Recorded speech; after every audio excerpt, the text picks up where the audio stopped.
My name is K Love and the place to be, and I'm rocking on the mic so viciously. When I turn around and touch the ground, you see my fly Nikes, huh?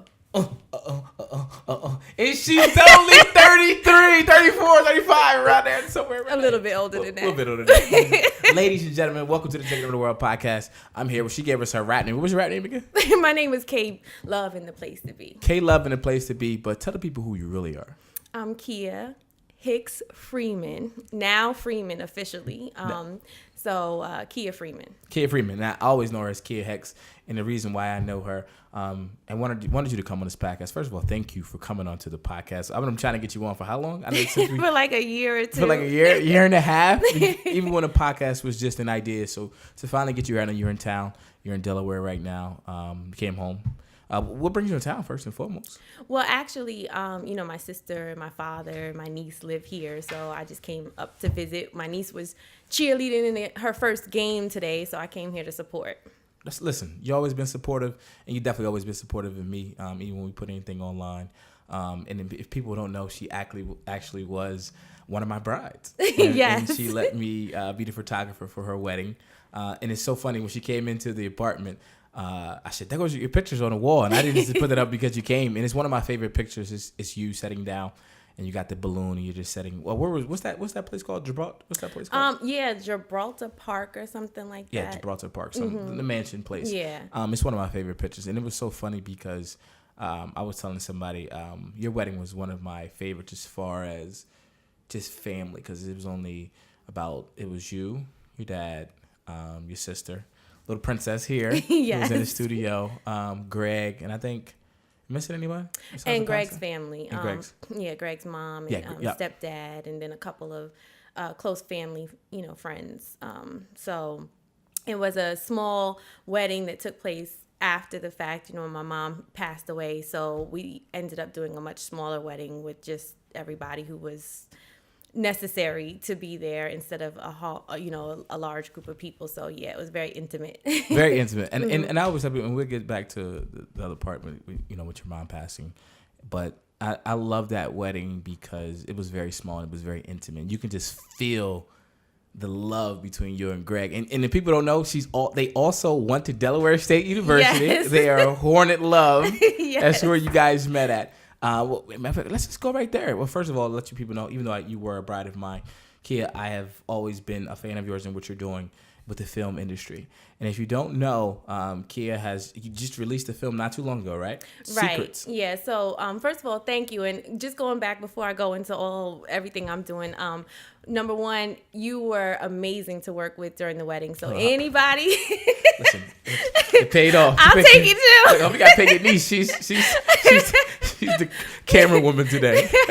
No, but you were amazing to work with. You made me very comfortable, during our wedding day, and had a lot of fun, just laughing. So I'm thankful that you were there and you were able to be a part of our day, and just to have someone from Delaware State be there to witness the love and like you said, how intimate it was, how much it was related to family, and just how much love was in the room. So we appreciate you. My dad is like, I always see Blake walking around Wilmington. I do. So. I always see your dad. He's a good guy. I mean, good family. Yeah. I mean, honestly, I love your family. You're one of my favorite people in general, but this is your family. I always see your sister all the time too. Yeah. She says she sees you all the time too around Wilmington. So, you're part of the family now. Listen, I appreciate it. It's so funny.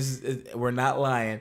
She told me we was going to do the podcast. We talked about it last week or whatever. And I seen her your whole family, you and your sister, this morning at Dunkin' Donuts at like 7:30 in the morning. It's crazy. He saw me when, oh gosh. I was like, why you have to see me at 7:30 in the morning, Blake? You were fine. And the funny thing about it, I thought about it later on. I was like, well, she can't cancel me on me now. Right, because you saw it. Blake, I didn't make it. Oh, man, it's such a bad day. I can't. No, I see you at 7:30. You were fine. You had your coffee. You were good. But going back to what you were saying, so yeah, we just released our first feature film that we shot back in 2015. It aired on BET in September. Thank you. It was, I'm very excited about that experience, being a first time feature film that I produced to be able to have your first feature appear on BET for the masses to be able to view it. And it did really well. It aired September the 16th in 2017. So for the time slot, we had a large amount of viewers, and, it's opening up more opportunities for us. Hey, man, I know it is. And if people don't know, it was you were one of the producers on the film. And Greg, your husband, he was... Also a producer on the show. Right. And I know you've been doing films ever since Del State. I remember the first film I seen that you was in was another Del State alumni who's also an actor, Neil. I think that's the first time I seen you because you were there. I think you were 2 years ahead of me, 3 years ahead. Yeah, so I graduated in 2002. Okay, I came in 98. Yeah, so I came in 2001. So you were 3 years. Yeah, okay, yeah. So that's hilarious because, oh gosh, I did that film for Amin Hall, who was a Del State alumni. He's doing really well as well. And like you said, it was Neil and I. We were the actors in that film. Oh man, I seen that on and they kept airing it after I graduated. So when I would come back to campus, people were like, "Oh, you're that girl in the movie." And first of all, I'm not meant to be an actress. Okay, so why not? That was horrible. When I look back at that film, thank goodness Neil, could carry it out. He did his thing, right. But I was a mess. You were fine. Listen, you were fine. I need some acting, training from BJ or somebody who's another Del State. Yeah. Listen, I had a friend of mine who I ain't gonna say his name. He had a huge crush on BJ. I'm dead serious. He was in love with BJ. He was like, "Yo, I know all these other girls. They look good. BJ, right?" And then, I'm like BJ. I'm like, this is before like pre-Facebook and all that right, stuff. Right. I'm like BJ. Then he started explaining to. I said, You're okay. like, oh, that one. I get it. BJ, shout out to BJ. She's beautiful. She was doing. I remember the first time I seen her commercial. Right, she was in a commercial on TV. But keep going. I'm sorry, I didn't mean to cut you off. Yeah, no. So, just to kind of bring it all together, what I've been able to do is bring a lot of people from Delaware State into being a part of our production. So even BJ, she's our casting director to work on the different films with us. She does some training with some of the youth actors that are part of the film. There's other talent that I brought that have been in the film from Delaware State. So I like the fact that going to Delaware State, we're able to bring the talent that we have and be a part of, the film production. Yeah, it's so funny. And even that we're mentioning Delaware State right now because of course we're both alumni of Delaware State University, but there's so much talent that came out of Delaware State University. It really is. And a lot of people coming from Delaware think that Del State is like, no, you don't want to go to Del State, blah blah blah. There's so many negative connotations associated with it, but there's so many people doing so many phenomenal things. And even I think about 5 guests, and this is not on purpose, who I love what they're doing, actually, are alumni of Delaware State University. I think you might be the 5th guest. And look, we got Meshach coming next week, too. Oh, my gosh. That's my brother. That's my light-skinned stallion. That's my brother. But no, seriously, you're absolutely right, especially coming from Mass Comm. Yeah. I'm very proud of what's coming out of Mass Comm from Delaware State University. Yourself, Kara, I'm so proud of her. Eric Dickens, I can go down the list. Neil Carr that we named. So, I could just go down the list of so many people that are out here doing their thing in our industry, chasing their dreams and making things happen, that I'm super proud of what's coming out of Delaware State University. Absolutely. So, all right, so we're talking about you got your film on BET. You're in the moment. First thing, how did it feel when you, listen, I say to myself all the time, I know when a moment's going to come for me. I don't know when it's going to be when I receive an award or something, right? I know I'm going to cry because I know the journey. Oh my gosh. Is so hard. Oh my gosh. So how did it feel? It's on BET. How did it feel when you seen yourself? Well, first of all, seeing the film. I'm sorry, excuse me. First of all, through the whole process, with Secrets, we did like a whole tour around the country where we went to, various cities where it was Philadelphia, New York, Atlanta, Houston, Dallas, LA, and so forth. So we were able to get out and, get the feedback from the audience of what they felt about the film. And it was great feedback about Secrets through the whole time. And so when we were leading up to BET, I'll be quite honest with you. I'm one of those people that's nervous until it's done. So literally I was, nervous watching it. And then the first 5 minutes, I was calm and I was fine. I was like, it looks good. It sounds good. I'm happy. So let's party now. Right. I felt good about it after the fact. But it took all that time for literally like a year of running around the country and just doing different things with it to finally be at ease once it aired on BET to see it and just make sure it was done and sound good on television. So, and look good, on television. That's awesome. I mean, like, who did you watch it with? Did you watch it with a bunch of family and friends, or was it? Yeah, it was a large group of people that were a part of the production team. We went over there. First, I went to 2 different places. So I watched it at the house with the rest of the production team, and then I went over to my close friend's house, which was super fun because most of my friends are from Delaware State, down in Maryland where I live now, and we watched it over there, and they're yelling at the TV screen like they never saw it before, even though they already saw it in DC. Right. And so a lot of feedback because it's a juicy story. So they were able to just watch it, yell at the screen, yell at the man, yell at the women, and give feedback. So we just had a lot of fun watching it, and then I got a bunch of calls after the fact. So, it felt really good to see all the work that went into it. Because, literally blood, sweat, and tears went into that production. I'm pretty sure it did. And the blood, sweat, and tears went into that production. And I want you to tell me a little bit about the blood, sweat, and tears from when you graduated from Delaware State University to that film. Okay. If you could sum up that journey in between. Wow. How would you talk about, how did you get to that point from that point? Okay, so that is, you got enough time? I think we got enough time. You're good. Well, first of all, I'll go back a little bit farther back. My journey in production started when I was 13 years old. I was exposed to a television program in New York growing up where I grew up. And I used to be the host of the TV show. And at that point, I was 13 years old, and I realized that, I think I like what they're doing behind the scenes. So by the next season, I actually became a producer and a technical director on this production at 14 years old, and just truly loved it. Moved on and went to a technical high school and graduated with, television and film. Like you, my family has been a part of Delaware State for a very, very long time. My parents graduated from there and so forth. So I honestly did not want to go to Delaware State. Like you said, so many people are like, oh, I don't want to go to Delaware State. I applied to Hampton. I applied to Howard. I applied to all these other places. Got accepted, but I got a scholarship to Delaware State. So it only made sense to go there. And I'm very thankful that I did, because I was able to be a part of like a true family at the university. Being at Delaware State, I think, helped prepare me for what was to come after graduating, because we didn't have everything that we necessarily needed. Yeah. So we had to be creative to make things happen. For you guys out there listening and probably watching, what she means by we didn't have everything means our mascot department was struggling a little bit. It wasn't. It wasn't crap. We had the best professors. We had some great professors. Oh my gosh, like Dr. Capano, Eric Dotson, Dr. Gorham.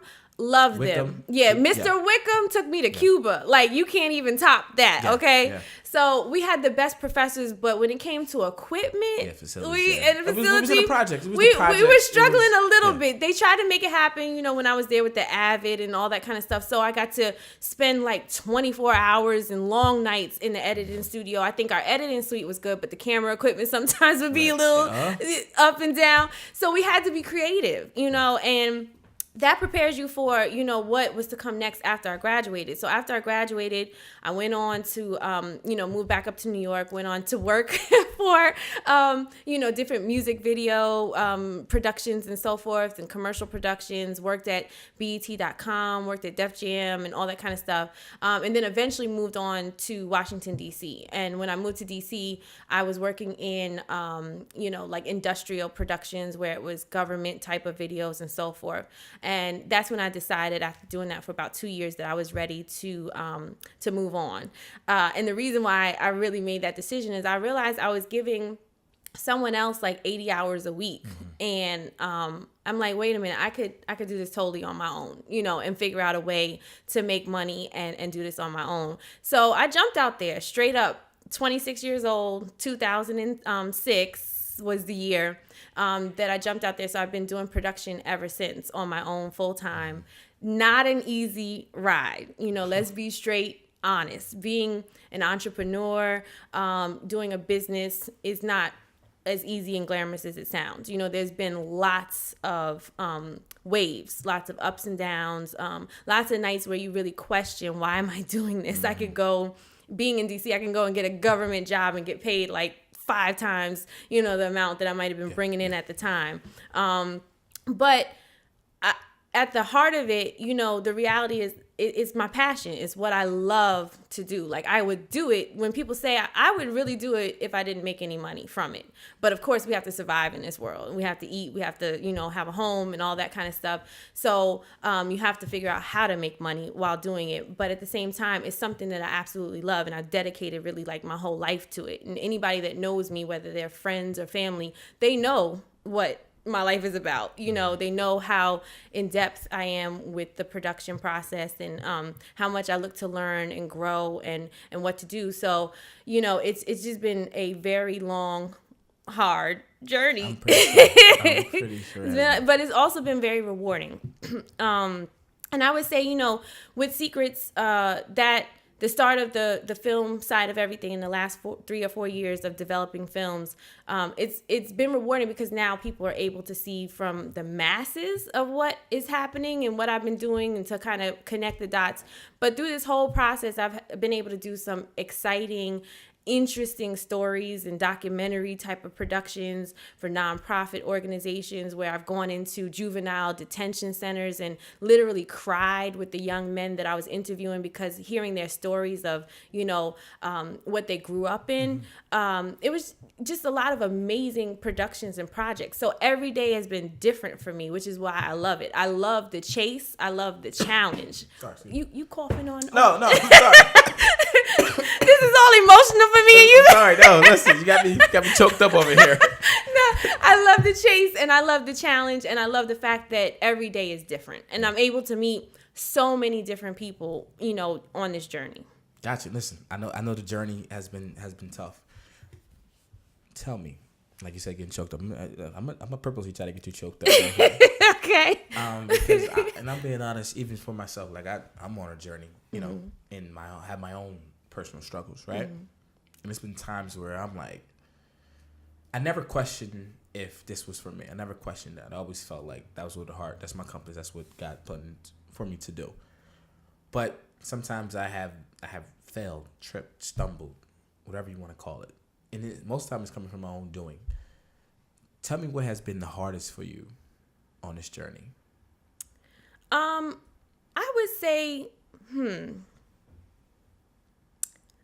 say probably it's a no. Oh, gosh, but it's so hard. It's been so many things that have been difficult on the journey. But I would say probably the hardest thing on this journey is to really step back, look in the mirror, and tell yourself that you are worthy. You deserve everything that you've been working hard for. Because I'm very humble, so it's difficult sometimes to sit back and not criticize yourself, because I think I can be sometimes my worst critic.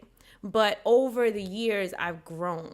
I've grown in so many different ways because I've learned to overcome fear, fear of the unknowns. Number one, if you're an entrepreneur, there's a lot of unknowns. Okay, are we gonna meet our goals for the month? Are we gonna meet our goals for the year?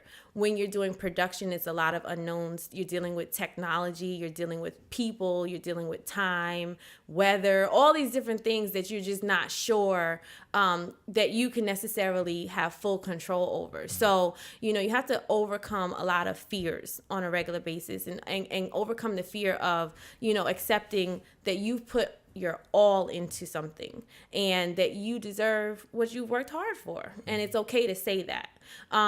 So for me, I think the challenge has been just really, growing personally and being able to stop, slow down, and accept everything that I've worked hard for and realize that, the journey, the process is necessary. Like, it's okay to go through those dark moments. It's okay to go through the fire, and accept that as I'm going through the fire, it's something that is on the end, that's going to be great, and believing that, like truly believing that it's going to be great in the end.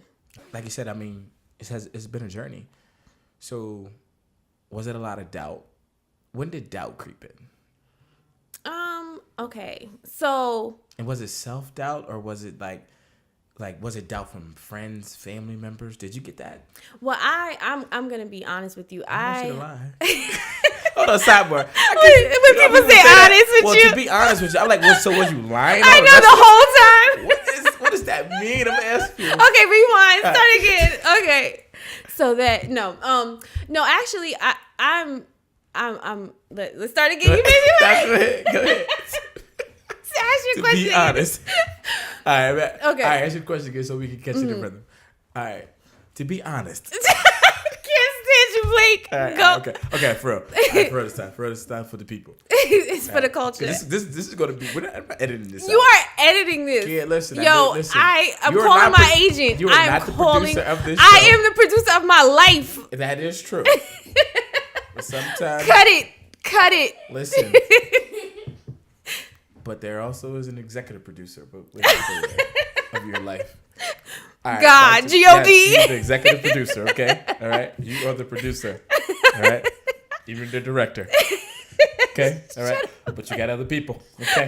Other people, all right? I am the financier. Okay. Is that person? Financier? Yes, it's a financier. All right, so back it's to your studio. I got you. I got to the real question. Mm-hmm. Along the journey, when it came to, like, did you have a lot of friends and family telling you, that you couldn't do this or you shouldn't be doing this or you should give up, or wasn't even any self-doubt along this whole process? So, for me, I am extremely grateful for my friends and family. For number one, like my parents always supported my journey. Whether they agreed with everything I was doing or not, they always supported it. So they would push me along, and say, just keep going. Sometimes I would call and say, oh, today was really rough, or this was a situation that I had to deal with, or, I might have needed their help in a certain kind of way, whether it was financially or whatever the case may be. They always supported what I was doing. So, when your mother and your father support what you're doing, you honestly can just go through life and be like, well, my mother said, my father said, they support me, so I don't really care about what anybody else says. But I also have amazing friends. So my friends have always been around, whether they were in a music video that I've shot and produced, or helping with craft services with the food in the background, helping drive, me somewhere, or drive whatever the case may be, helping to get cast. They've always been a part of the movement. And then now coming, up to today, they've been supportive in what I'm doing with the films and coming on set to check things out and just be there to, to be my friend on set that supports me, as well as, at the premieres and stuff coming out to show. So I've always had that support, never had any doubt from people around me. And then thankfully my husband, Greg, is shout out to G. What up, baby? What up, G? What up, baby? G free. He has no self-doubt, when it comes to things. Whereas, he's had to balance me out. There's been times where I've had doubt, where I don't know, is this something that we should really try? Is this something that we should do? And he's like, yo, we got to do it. I don't care. If we fail, we fail. But this is what we're going to do. And you won't learn until you fail. So it took many years. Like I said, we've been in business going on like 12 years now. Many years for him to really coach me on that. Like I really consider him like my life coach. And so I told him that that's his gift. He's a life coach, and people don't know it because he's kind of quiet. But when you really sit down and talk with him and have a conversation, it's like really deep and it's intense. And it's, you hear him say things that you're like, wow, that's going to change my thought process. Right. And so I would say it took like 7 years for him to get in my brain, to get me to understand, like, no, we're going to do this. It doesn't matter if we know what, if we don't know something, we're going to learn along the way. And that's just going to be what it is. And so he also, helped me along with teaching me how to meditate, which is a major key for me, right now, in our process, in our journey, is meditating and really taking the time out to visualize where you see yourself and get over some of those fears and some of those doubts. So it's been a good journey, but I would say the last 5 years, I've changed my whole mindset of that doubt when it creeps in.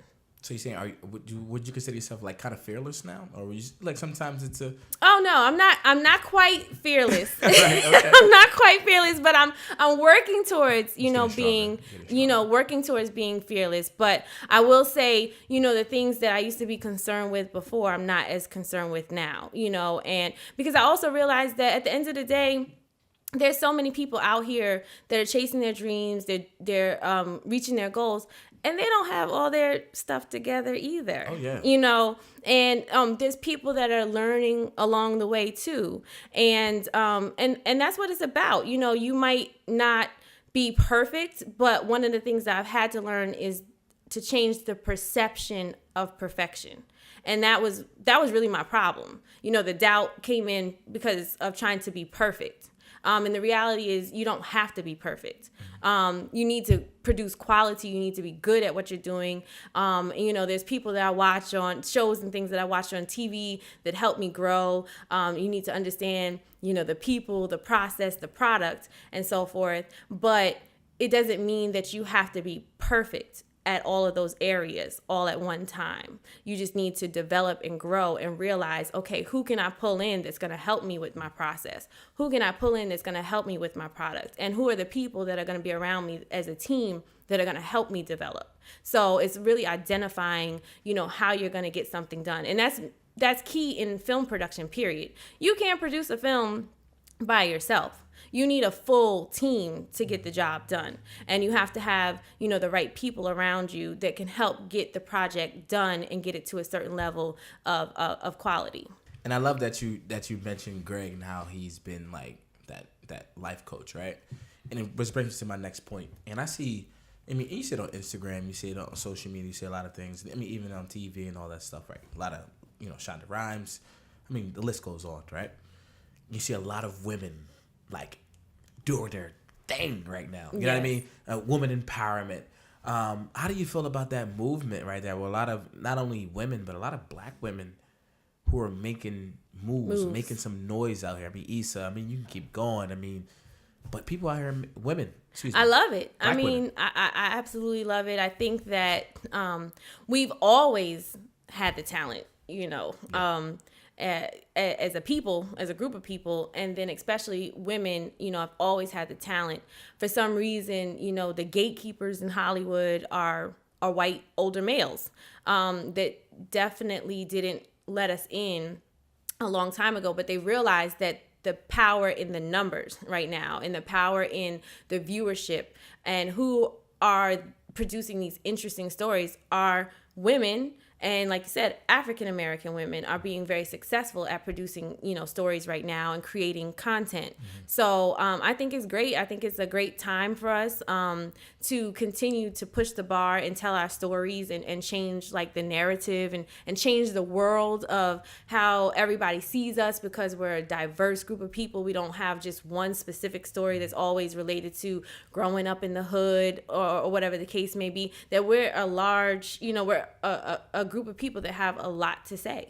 So as far as, the women that are out there doing it, I love it. I look to so many of these women and watch what they're doing in the industry and kind of say, okay, she's been able to push in this area. This one's been able to push in another area. And they inspire me to help to continue to develop more content and come up with different ideas. It's so funny that you mentioned like the old white gatekeepers. Right? Okay, I'm just kidding, guys. But yeah. Now, here's a question that I do like to ask, just for the African-American culture, right? A lot of our stories are getting out there. You're getting these shows. You're getting Insecure. You're getting Blackish. You're getting, she's got to have it. That's a debate right there. Some women are like, why are we glorifying? That's a whole nother debate. Right. But my question is, do you feel like we're finally getting a chance to tell our story because they're making money off of our culture and our stories? Well, I think they've been making money off of our culture for a very long time. Yeah. So, and unfortunately, as they've been making money off of our culture, a lot of times we weren't making money with them. So, it is a shift. It is a change. It's two sides, because it's like what I'm doing as an independent filmmaker, I'm not really pushing and knocking on doors in Hollywood, because I don't really care if they open up the doors or not, because I'm doing it independently. Mm-hmm. So on one side, you can, go out here and develop your own content, whether it's online, whether it's through social media. All these people are growing and developing in a number of ways without having to go to Hollywood. And then Hollywood's knocking on your door, and that could be the goal, or you can continue to just be independent and do what you're doing and grow that way.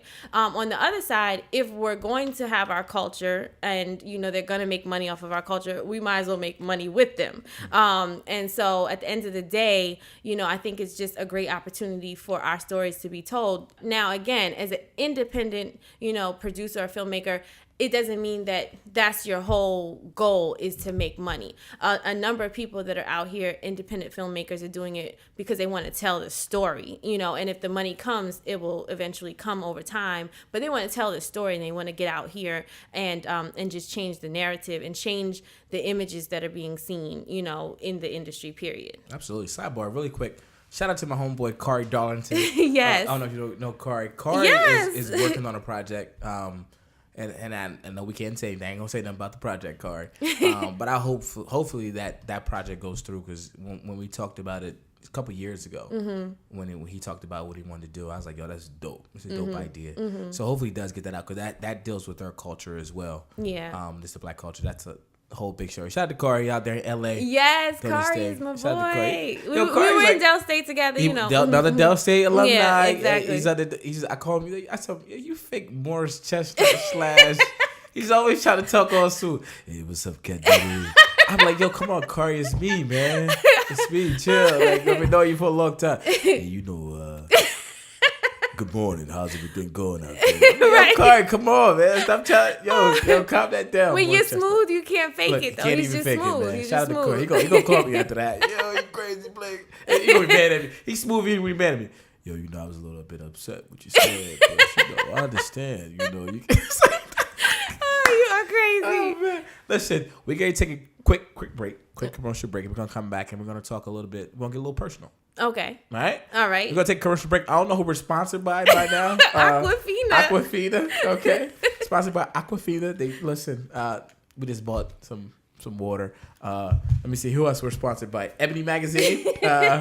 Anybody else sponsored by Delaware State University? Yes, absolutely. Who else we got? Apple.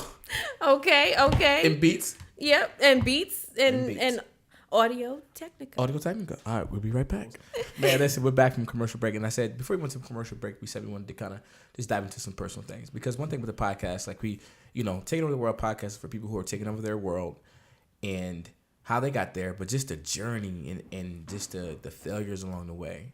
And I think a lot of people, when it comes to like when they're chasing dreams, you always see the good, or you see them after they already became famous, and they be like, people think like, oh, they don't know, like, man, they don't know. This person was probably sleeping on couches and this, whatever their journey might have been, right? So for you, I know, like I said, you always have been kind, sweet, always smiling every time I see you, every time I talk to you on Instagram. And I know for you, it's been tough for you because I know you're very family oriented. And I know you mentioned earlier that your mom passed away. That was about 2 years ago. Yeah, she passed away in April 2015. 2015, and then from cancer, correct? Yeah, she had a rare form of ovarian cancer. That was tough. And then you come to find out your father. Well, this is how it happened. My father was diagnosed with skin cancer. I want to say like 5 years ago. And he was diagnosed with skin cancer first. And so his cancer is also a rare form of cancer. And then what happened is my mom then was diagnosed all of a sudden out of nowhere with ovarian cancer 3 years later. So right after retiring, she started to take chemo treatment, went into remission, and then it came back, and it came back with a vengeance. So like 4 months after it coming back is when she passed away. And now what's going on with your father?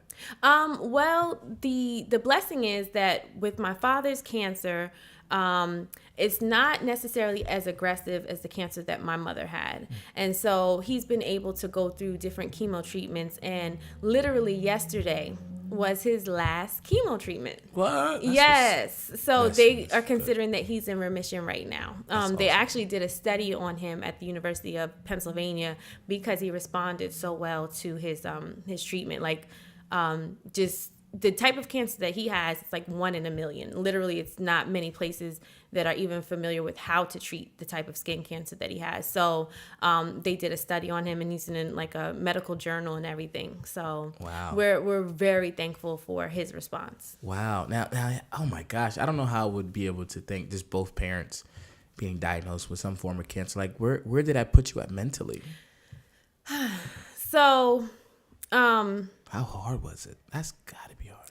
so many people don't know that the timeline of what was really going on in my life at the time. You know, my mother passed away in April 2015, and we went into pre-production on Secrets in June of 2015, like where we were, you know, heavy into doing some script rewrites and revisions and stuff to the script, and then developing the production. So, honestly, it is a very difficult process and very difficult place to be, where you are, one, you just lost your mother. Someone, for me, everything I've done in my career was really so that I could take care of her in a different way, and my father. You know, like everything that I was pushing for from like 15, 16, 17 was like, I can't wait to the day that I could buy my parents this big house, I could do this. And so I put in all of this energy to, you know, to look to take care of them. And then she's not even here to witness the process of, you know, the production, to witness it air on BET a couple of months ago. So it was really bittersweet for me. Like, I've gone through some very deep, dark moments where I'm like, what the hell did I do all this for? Why? Why did I do it? Why did I take so much time away from spending time with my family, to always be on a project, to be editing at 2, 3 in the morning and so tired where I couldn't sometimes take phone calls, you know, or I didn't travel back up to Delaware as much during the holiday season because I might have been just super tired. But, you know, I talked to my family all the time on the phone. Like you said, we're a close family. It was the 4 of us, my mom, my dad, my sister, and then, you know, came along my niece, you know, but growing up, it was the 4 of us and then my niece. So it's like, I really question a lot of times, why did I even do it? Why did I spend so much time on my career and take away from the time that I spent with my family, you know, if she's not even going to be here to see it come to life. So that was extremely difficult. And it's still something I deal with today. You know, I'm working through those emotions and, you know, realize that she's orchestrating some things through heaven for me. And I have to believe that she's doing that. You know, but at the same time, you know, like you said, having both parents dealing with cancer, people don't know that after production of Secrets, you know, like maybe 8 months later, I took off 6 months and came and lived in Delaware to take care of my father. This time last year, he couldn't even move. Like, he couldn't move out of his bed. So the stuff that I've seen in taking care of my mother and the stuff that I've seen in taking care of my father physically has been challenging. But also what it's taught me is that, you know, you can go through these deep, dark, difficult moments in life. And at the end, you know, when you're done with those moments, you're like, wow, I actually made it through. You know, when you're going through those moments, you're so stressed out. You're so tired. It's, you know, tears and moments where you just are so lost. And you can't figure out what is going on in your life and the world around you. And then you come out of it and you're like, actually, I made it through that. So you're like, wow, I'm really stronger than what I thought I was this whole time. Like, my strength, it, you know, showed me who I really am. I didn't know I could be that strong. I didn't know my sister could be that strong. I didn't know my dad could be that strong. You know, after my mother passed, they were together for 43 years, married, connected at the hip, you know, that whole time. So I didn't know my dad could like really be that strong. When he was having his worst moments last year, I thought I was going to lose my dad. You know, my sister and I were preparing like, all right, his time is coming too. He's getting ready to go spend time with his wife in heaven.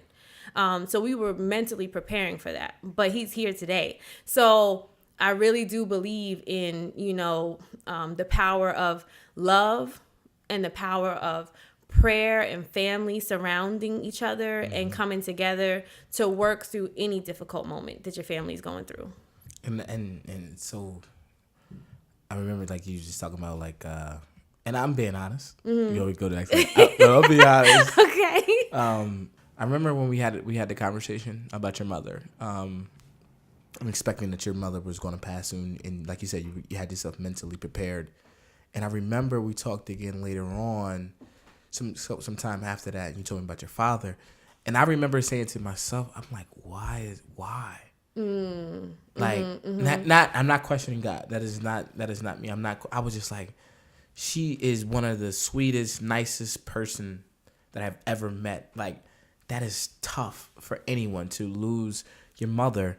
And then, I think it was the same year. Yeah. The same year to find out that the cancer, was affecting your father. And I remember you telling me you had a conversation. You was like, Blake, I don't know. I don't know if he's going to be here, if he's not. And you were saying you were going to come to Delaware. And that's what we talked about doing the interview, the podcast interview. Yeah, and I was like, man, I can't even talk to you right now. Yeah, it's and I didn't know that at the time. Yeah. But then you told me, and I was like, yo, I understand. And you was like, I'm going to be in Delaware, trying to help my father. And I was like, that is so tough. I mean, it's true. You do come to a point in life where you say you don't want to question God, but we do. Yeah. You do question, God, like, why my family? Yeah. Why are they going through this? And thank you for, thinking so highly of me. I'm not a perfect person. Perfect. Listen, I know you probably crazy. Look, Greg, I know she a little crazy. I know she got some things. I know. Just trust me. I learned about women, okay? Okay. I'm not saying that, but I always judge people by their heart. Right. My intention. Yeah. And, and I come from a family, to be a family that is, considerate. Like, that's a big word in our household. Like, we're considerate. My father's a considerate man. My mother was a considerate woman. My sister and I were considerate, and we consider other people's feelings. We consider, the world around us. We consider each other. Growing up, we had real conversations. People used to call us the Huxtables. We would sit down. There was a problem in our family. We would sit down with the four of us and sit and talk it out. And say, okay, like with a board and try to figure out. I wish we could have my family. And try to figure out, how we're going to fix whatever the other person's feelings were or whatever the situation was, and how we were going to work through different things. So we worked through those things together. And, I think that is one of the reasons why I'm able to be as strong as I am when it comes to like my mom's passing, because we literally came together. Like I said, all these years I've worked so hard, endless nights, doing all this kind of stuff with production. When it came to my mother being sick, I quit what I was doing at the time and said, I'm out. And I came up here. I was up here for 4 months to, see her through her process of declining, and to be there and do things that I never thought I would do when it came to taking care of her, and to help support my sister, because she was living with my sister at the time.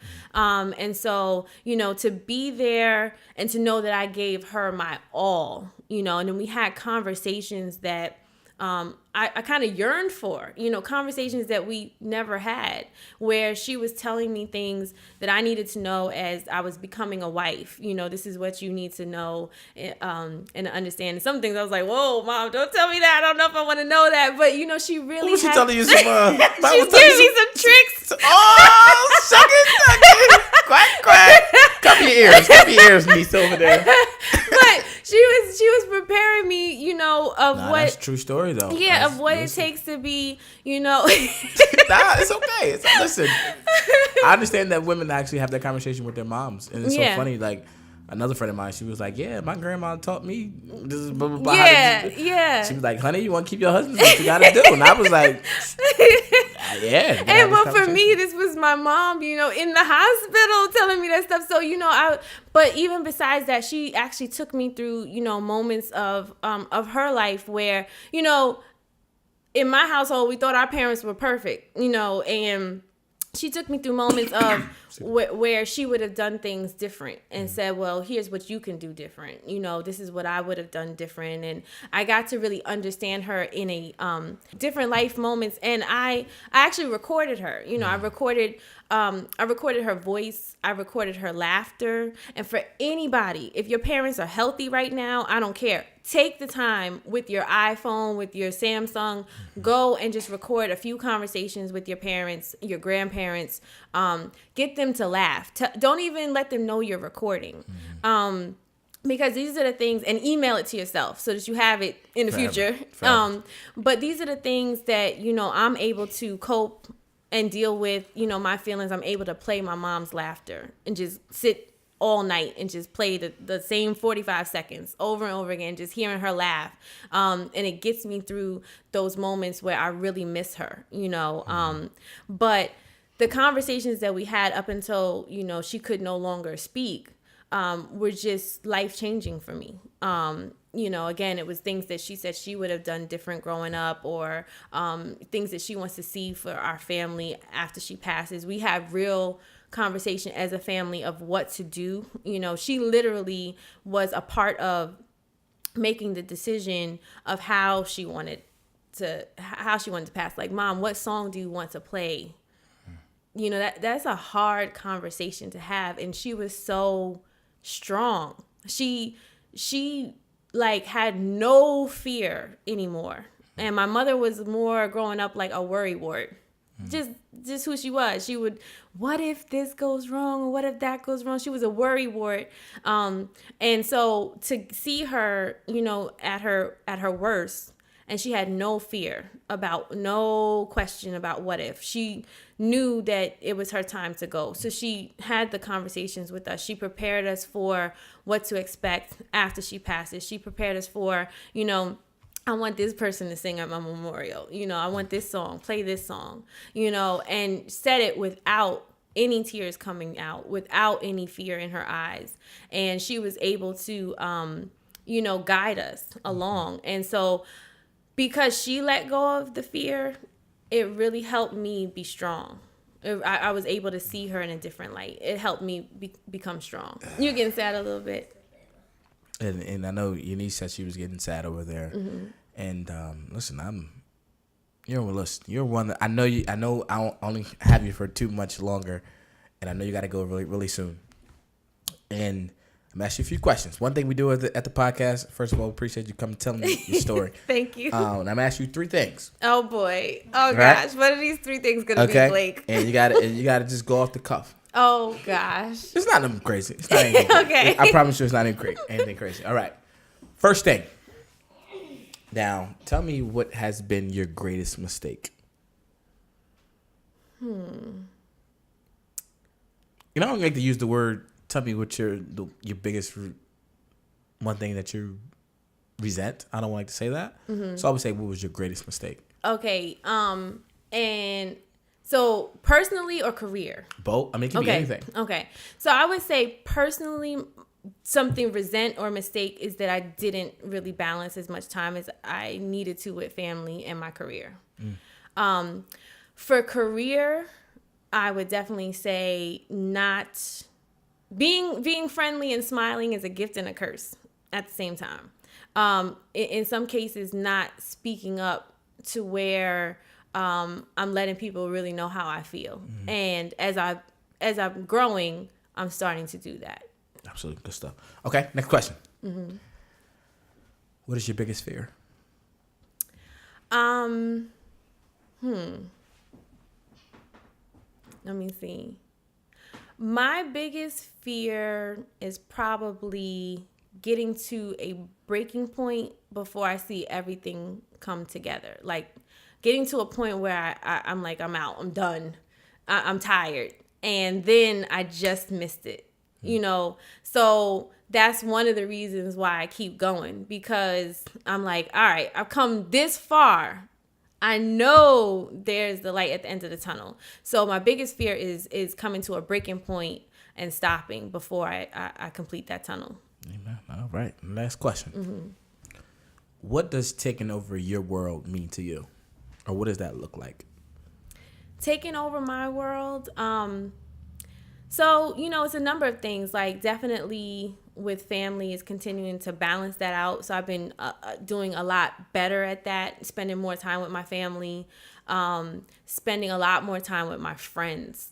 I'm so thankful for my friends, so thankful for my family, and just keeping people around me that are true, that have been there for many years, that have loved me through all situations that I've been through, and just keeping, them around and spending more time with those people. So developing that is more important now, for me, and that's my world. At the same time, getting to a point where I'm able to produce more and more content that I, write or develop, and getting out here and working with other production teams and people, that I continue to grow with. And then personally having a family, I'm not getting younger.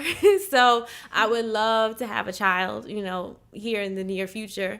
So I'm looking forward to, developing that. So family, friends, and spending quality time with them, continuing to develop content and grow with production teams, and then personally, developing my own and having my own family. Well, there you have it. Starting her own family. Greg, knock her up. Stop playing. It's going down. Listen, even your niece is in here backing up, all right? It's okay. Start the family. All right. Which was going to be another question of mine. I don't know if we even have enough time. I was going to say, when do you feel like, I want to ask your age, but when do you think is the right time to start a family? I guess it's like, well, yeah. Did you? Oh, well, here's the question. Here's Okay. the question. Did you purposely say, okay, I want to hold off on the family until I get where I want to be career wise? So it's two parts to that. Okay. So yes. Greg, don't knock her up yet. Greg's aunts and family are always like, when are you having a baby, Kia? So our business has always been, our baby. And so, yes, developing our career to a certain point where I felt like, all right, I'm ready to have a child. But the other part of that, and not to get too personal, but I think this is important. Don't get personal. I think this is important to share, is that this year, in the midst of my mother passing, taking care of my dad, I finally slowed down and took care of myself. I had a fibroid tumor removed in February of 2017, which was one of the reasons why I didn't have a child yet, because I had a very large tumor inside of me. And I noticed that my body was changing, not only possibly due to the stress of, what was going on in my family, but in 2015, I used to run like 6 miles a day. And then all of a sudden I couldn't walk up the steps in my house without being out of breath. And that's when I said something is not right. I finally went to go and continue to get checked. I knew I had fibroids, but what it was doing, it was causing me to be iron anemic. And it was becoming so extreme that, it came to the point where I was about to pass out, and, couldn't do certain activities without really getting lightheaded and all these different things where life was becoming a challenge just to do regular daily activities. And that was in 2015, early 2015. So I finally had my fibroid removed in 2017. So my body is like, ready. I feel... Okay. All right. Okay. In the sense of is prepared to be quiet. Like, you understand? I'm prepared, where I'm, feel like a whole new person. I feel 100% better. And, I can go out here and run, up to 4 miles now a day, where I feel proud of myself. My numbers are not exactly where I want to be in terms of the pace, but I feel really proud of what I'm able to, accomplish now. But, I cannot look at you. What? In terms of, my body being prepared, I'm able to have, I cannot do this like no. Oh no. I don't. My body is calling. No, I'm just playing. Yo, your husband is gonna die laughing when he sees this. First of all, your friends are gonna bag up when they see this. My body's My body is ready. Listen, I'm gonna save you. I'm gonna save you. All right, listen, I'm gonna save you. I'm gonna save you right now. But first of all, I'm glad you did get through that. I'm glad the body's ready now. And just I'm looking forward to big things from you. I know you're gonna continue to do big things. Keep growing. Keep getting stronger. Yes. Oh man, because you have been through a lot, and I admire your strength. And I tell people like, one thing you can't teach is overcoming adversity. Like you either you gonna get through it or you ain't. Right. You know what I mean? It's one of those things to where it's like you can't teach it. You can't teach mental toughness. Yeah.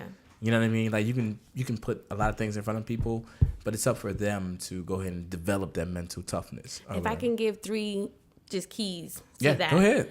Of being mentally tough is exercising, meditating, and eating right. Like those are major keys to being successful in any career that anybody chooses, but especially for me as a producer where I deal with a lot of stress, a lot of different people, the challenges of people, their personalities, their wants and needs, and pulling at you. Exercise, meditation, and food. There you go. Now, before did you want to plug anything? Where can people see Secrets at? They haven't seen it on. If they haven't seen it on BET, it will continue to play. We have a license and deal with them for 3 years, so it plays a certain number of times throughout the year. It just played again in October, so it'll come back on throughout the time. And in 2018, it will be available through iTunes, Amazon, and Netflix and so forth. So we'll be putting out that information very soon. We just finished 2 other films. So one is called All In, which includes Little Mama, Elise Neal, Jim Jones, Rob Riley. Jones. Yes, Jim Jones was great to work with.